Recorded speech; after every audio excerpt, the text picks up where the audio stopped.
Police అధికారులు నాకు చెప్పలేదు, నన్ను పిలవలేదు, నేను చెప్తే వెళ్ళిపోయేటోడిని. ఎందుకు చెప్తారు నీకు?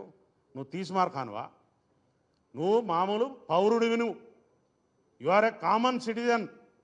నీకు సిటిజన్షిప్ ఇక్కడ ఉందో లేదో కూడా తెలియదు. నీ ఆధార్ కార్డు ఎక్కడుందో మాకు తెలియదు. ఫస్ట్ ఆంధ్రాలో ఉందా, తెలంగాణలో ఉందా? ముందు అది డిక్లేర్ చేయి మాకు.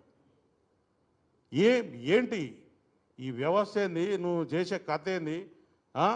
మా యొక్క అసెంబ్లీ సమావేశాలు నడుస్తున్నాయి, అక్కడ బ్రహ్మాండమైనటువంటి పైసలు, ప్రజల పైసలతో చర్చలు నడుస్తున్నాయి.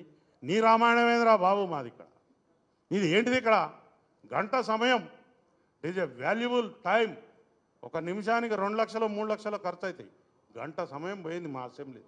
ఏమంటావు? అసలు నీ గురించి మేమెందుకు ఇక్కడ బాధపడాలి? పిచ్చి పిచ్చిగా నీకు ఈ తెలంగాణ సమాజం చాలా మంచిది, సౌమ్యులు, ఎవరినైనా ఆదరిస్తారు. కాబట్టి మీరు ఇంకా ఇక్కడ నాటకాలు చేస్తూ ఉన్నారు.